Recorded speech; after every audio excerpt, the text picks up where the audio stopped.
constituencies. Let me come to you, Dr. Kwame Asah Asante. I'd quickly like to find out, yesterday's SONA, what are your takeaways from the SONA? I just want a bit of a basis for us to start the conversation.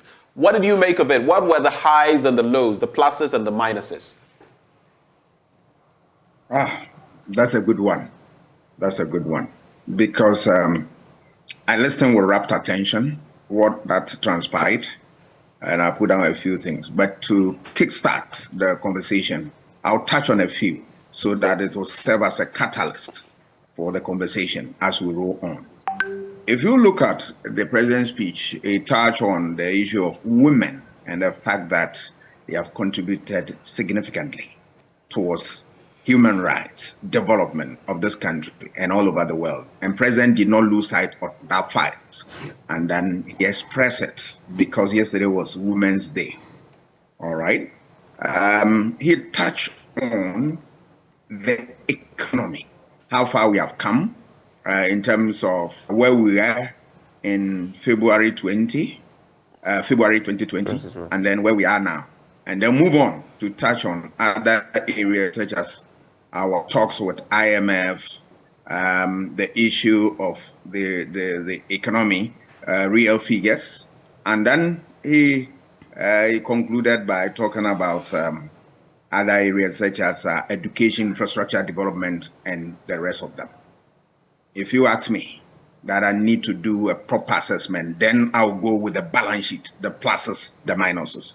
If that is the time for me to start, I can start. But if you want Honorable to also come in, I can suspend. No, you can go ahead. And then, you can go ahead. All right. I'll touch on the positives. He acknowledged, as I've already alluded to, the fact that women has contributed a lot towards human rights, development, and the rest of them. That's a good thing, the president said, which I'm very happy, because you and I cannot gloss over the fact that women have been, serious contributors towards development in the area of human rights, the economy, and the general welfare of people. And I salute the president for that. The president also touched on issue of parliament as the bastion of democracy, that any time there is military adventurism, the first institution that comes under their radar is parliament. They kick parliament away and all that. Since 1993, we've had parliament as the bastion of democracy, helping us to, develop a solid democratic culture and then build our institutions and then come out with laws that will stand the test of time and also will address the challenges that we have in our country. He acknowledged that, and I'm so happy about that. He went on to also talk about the fact that in spite of the cynicism about the fact that the numbers that we have in parliament, in other words, the hanged nature of today's parliament, it was going to be a doomsday. But events have turned a different thing. And now we are having a parliament that the president has found worth commenting on. I think it's a good thing because initially people from the majority themselves were, not sure about how the parliament is going to be. But, the parliament has lived up to expectation that they are not there to serve any parochial interest, the interest of the people. And they've demonstrated that where they need to chicken out, they did not hesitate at all. They walk out. Where they need to speak the hard truth to the state and to the president and policymakers, right. They don't hesitate at all. Right. It touched on issue of rating agencies and how they rated his government February 2020 to the extent that he went to parliament and then, touch on all the achievements that they've done well in this area and all that. He acknowledged the fact that the rating agencies. What the view had been of the economy in 2020, juxtaposing that with where we are now. I will come to that. So he praised the rating agency for that. He tied in with the issue of another group that have also done assessment of the the tourism industry and how far they've come, Ghana has come and all that. The president also mentioned his credentials or his achievement in the area of the economy, that he has improved the economy. He has done a lot in terms of infrastructure development, in terms of employment, when you're talking about what a You Start program, in terms of road infrastructure network, and the rest of them. He gave us statistics, which I'm not going to recount them because we don't have the luxury of time.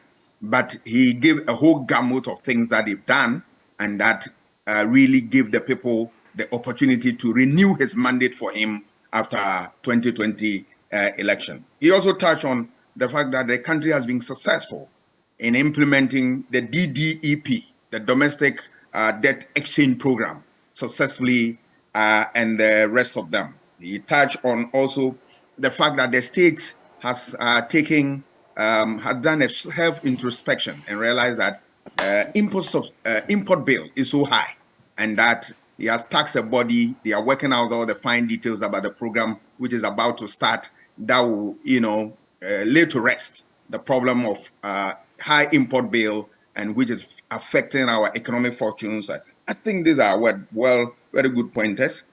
He touched on the fact that the state is moving into building very solid courts for the people of this country, so that judiciary will also have, a clean facelift to be able to dispense justice. And yesterday I traveled to my hometown at Akropong, and I saw a building rising up.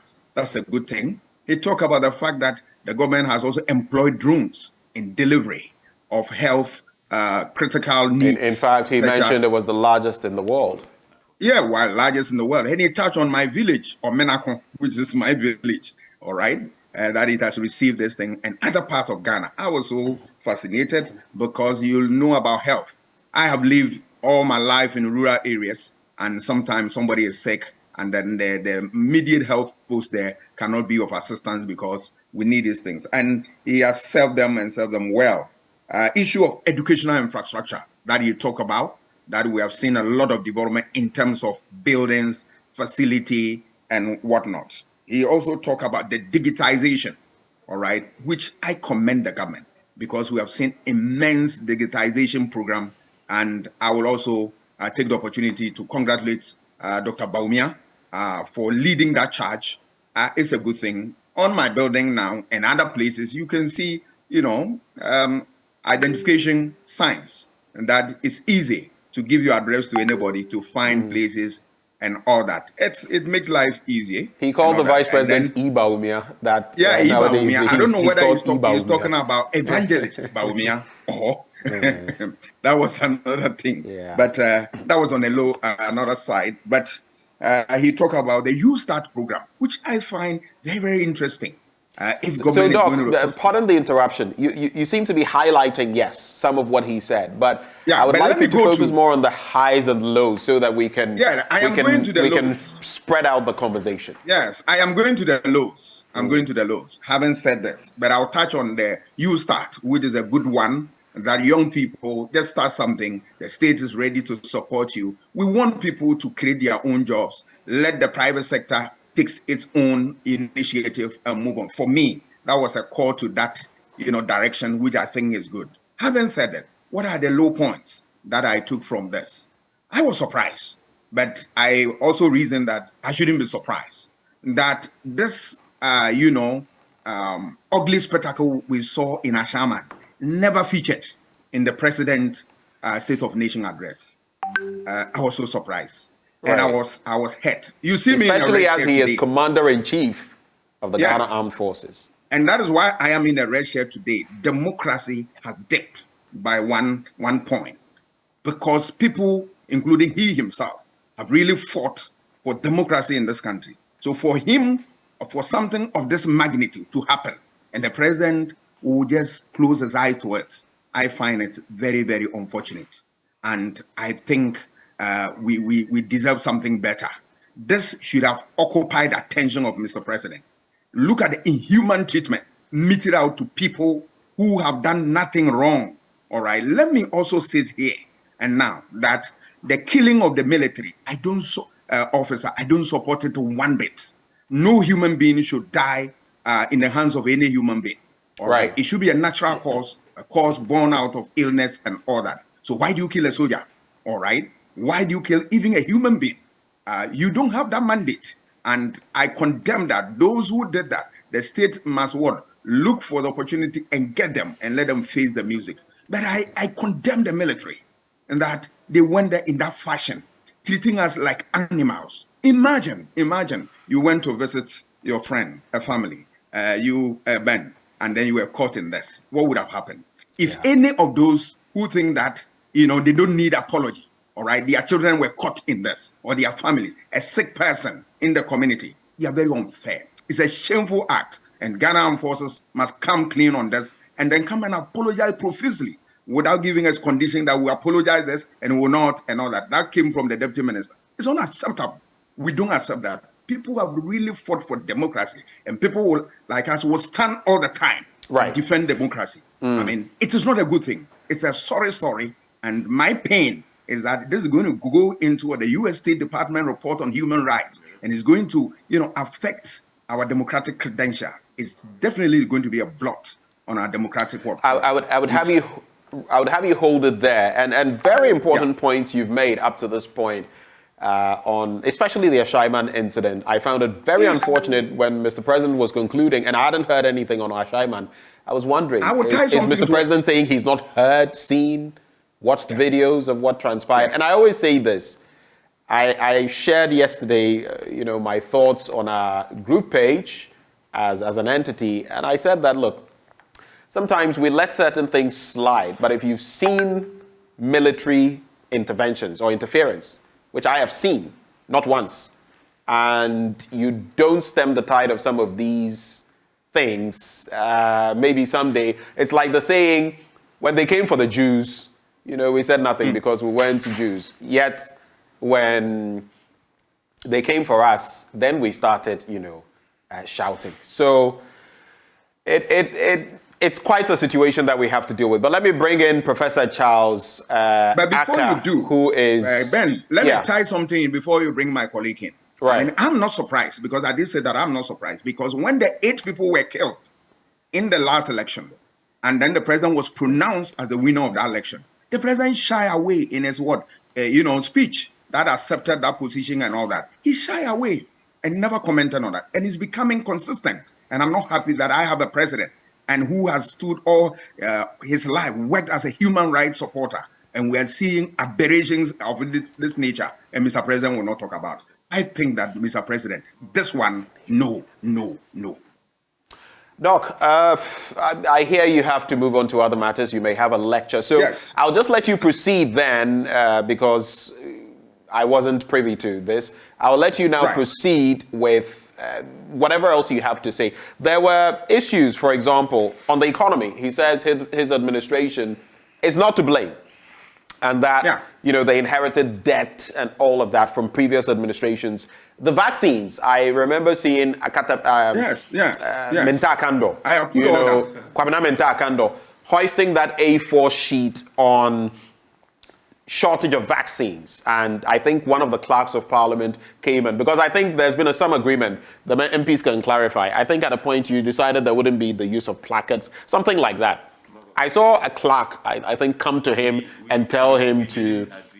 Was it a gentleman's agreement? What the agreement was that the usual heckling and others be stopped. Unfortunately, the NPP betrayed. But I remember when the member of parliament for Ayawaso West Ward. That's what I'm saying. And then I don't want to repeat what was on the The understanding was that the heckling was not. If you observed, the usual heckling, the president didn't experience it. Sadly, I said now you heckled him. I'm saying that sadly, no, the usual heckling. Where the so this one guy was good. Yes, where the president virtually would be prevented from speaking, But yesterday, when the majority leader was speaking, moving the motion, we listened to him. Okay. But when it got to the minority leader, they became rowdy. And it was a betrayal of an agreement or an understanding. I saw a member of parliament. I just don't know his, but there was drumming. Some of it. I was in the gallery, so I saw him. We listened to there were some of your members trying to stop him, and he kept on. He was also beaten. No, I never beat that. You did. No.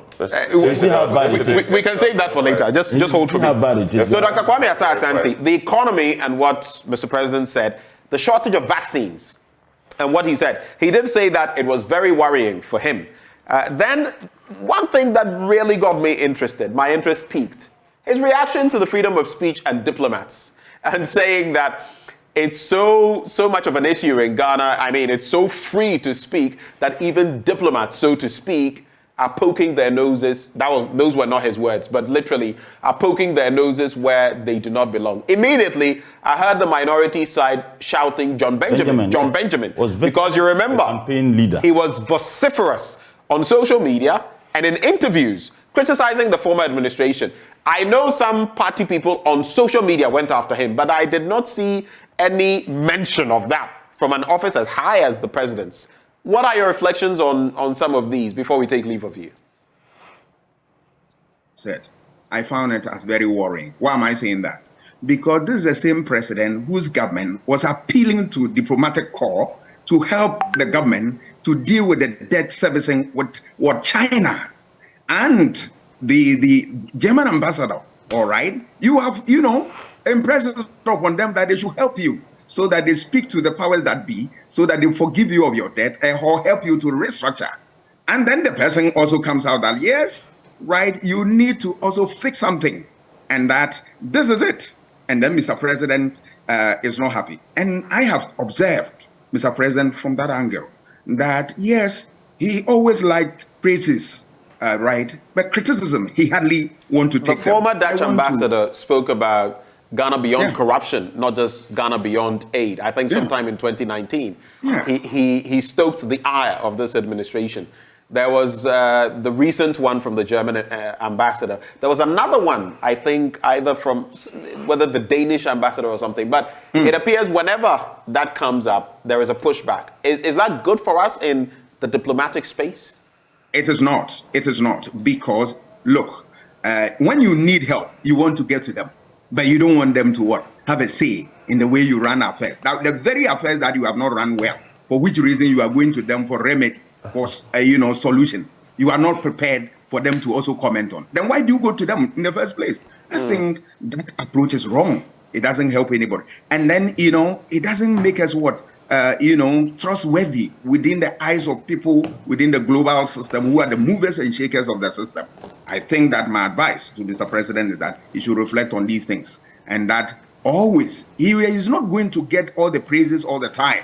Criticisms will come, but he must get the courage to be able to accept them in good faith. That is governance. Governance is not all rosy all the time. There are difficulties, but when the difficulties come, you need to take them in your strides and move on. Because I have seen this, and I'll tie this into the rating agencies, where Mr. President said that the rating agency, gave positive remarks about his government in February 2020, and he went to Parliament and he mentioned all those things there. Right. Right. The same rating agencies downgraded Ghana, and you remember Mr. President was very unhappy. You remember when he complained within one of the Africa's program that he attended that it's gradually becoming one too many, that they are downgrading Ghana and the rest of it, right? When the praises come, you accept. In the same vein, I expect Mr. President to be bold and take them in strides, the negative.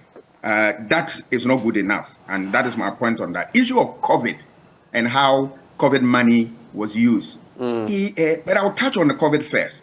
That Mr. President. So maybe we can wrap on those 2 points when you're done. Yeah, we'll wrap. Right. Mr. President and his government always want to explain how we have arrived here in terms of economic problems. They have attributed it to COVID and the Russian-Ukraine crisis. There's no doubt that this played a role. But there are other things I expected Mr. President to say that have also contributed to where we are. The Auditor General report is replete with examples of waste in the system. All right.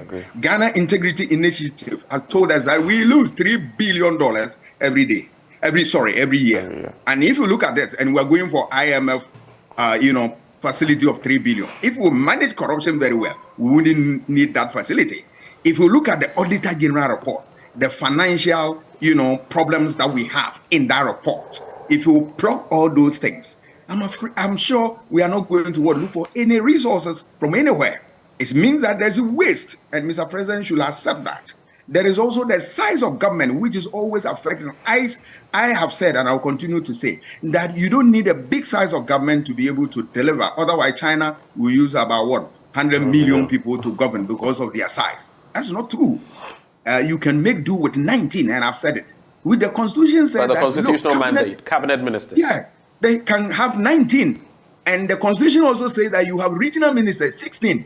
Tie it, make it what, 19. 16 for regional ministers, 3 will add to what? 8 to make it 19 for cabinet. So that you can run the government with 19. It satisfies that constitutional requirement for the cabinet and at the same time for regional ministers. You can run 19. So why, what, 83 or 82? It's a waste. Mr. President should be able to what? Accept this, because you can't always be going to IMF for facility. A day will come that they would deny you. And that is where Professor Jimabwedi's statement, which he wrote about election, the cost of doing nothing. When we don't do something for ourselves, a time will come that our mother, the IMF, that will rise to anytime we are in difficult. When they fail us, we'll be in crisis. I will end up with my last issue, where you talk about infrastructural development he had done all over the country, and that we should praise. Yeah, I want to praise Mr. President for that, but we want to also ask the question, that issue of what? COVID funds, all right? You remember NDC made consistent call that they should come and explain in Parliament. It took them a whole hell of time for them to what? Come and offer explanation. And when they did come, finally, and I saw Mr. President address as if like it's an attack on the Auditor General's report. And I found it very unfortunate because the Auditor General report captures all the fine details about the happening. One of the aspects of the Auditor General report, which I challenge the Auditor General. In fact, this time, the Auditor General's report didn't even capture all the fine details, because per what we know, even what was delivered by the Finance Ministry in terms of COVID-19 spending, not all those areas were covered by the Auditor General's report, including donations from countries like South Korea, Germany, and others. Why are they hiding those things from us? Auditor General, I challenge him because he said in the report that there were some chiefs who were giving some money for COVID campaign and all. He didn't name them. I wanted the Auditor General, and I am calling on him to name them, because the money was given to them. They should be able to account for the stewardship of their office. It is not too hard to demand that. We want to know, because we have seen in the report where people out of administrative mishaps, 1 or 2 slips and all that, their names are captured firmly in Auditor's General report. Why was the Auditor General shying away from the chiefs that he mentioned that they took the money? For what? My last bit, he talked about import substitution. In effect, he didn't say that, but he talked about import bill, that we import so much. When did we know this? People have said it time and again. And Mr. President, the good news is that he himself is an economist, all right? Remember, he did economics as first degree. So he has a superior knowledge of this issue more than I do, that we don't need to import things, all the things we need from outside. Otherwise, there is no way that we can sustain our economy. And that the drive is towards making sure that we produce what we have here. And that was what Kwame Nkrumah's aim was. So we are celebrating independence, with all the pomp and pageantry. And today, what Osagyefo and his people left for this country that we should follow as a blueprint. We have shined away from that. I think that Mr. President can take this thing in its right and then work at it. And then my last bit is the issue of good governance. Ghana has signed on to the principle of good governance, all right? And good governance requires that you need to be accountable for the stewardship of your office. So when we demand, it is not something too much for any government, all right? 2, we need stakeholder participation. And sometimes you realize that some of this difficulty we are in because the government refused to allow stakeholders to participate in the process of their own country. Why am I saying that? Look at the back and forth about, issue of, e-levy, the rest of them, other things. Look at the debt exchange, all right? The government will not listen to anybody. Stakeholders, you ignore them initially. And look at the only thing we can do for people who have served this country and served them well, out of meager salary, giving you mandate that have my resources to run the affairs of the day, so that at the end of the day, you can give something to me. And then look at the ordeal, the toil they went through. That's unfair. We don't govern like that. It flies in the face of good governance. And the last bit of good governance is issue of transparency. The government must be transparent in these things because you have signed on to that. And if you read the preamble of our 1992 Constitution, you are a law student. You know it more than I do. It's captured in there that we will be transparent in all our dealings in public office. I want this thing to happen in Ghana. But I must say again that I am not happy with what happened in Ashaiman. For me, as a student of democracy, it's an attack on the system, an attack on we, the people who believe in democracy. Okay. He touched on the last aspect of issue of what? Coups and, democratic reversals in Africa. I support him on that call that we don't need that. But we don't need military adventurism in this regard. The brazen manner in which they carry out those things against human rights. Democracy cannot survive without human rights held in high esteem, which Mr. President has spent all his time to fight for human rights. Why has he abandoned the people of Ashaiman? Why has he abandoned them? No, it is unfortunate. Those who died out of the election, that 8 people, nobody talk about them. Human rights, human rights. I stand for human rights. I stand for democracy. And Mr. President, I want you to continue on that path. Dr. Kwame Asah Asante, I see you're very passionate about that. Thank you for spending time with us this morning and sharing your thoughts on the State of the Nation address. He is a political scientist at the University of Ghana, also director of the Center for European Studies at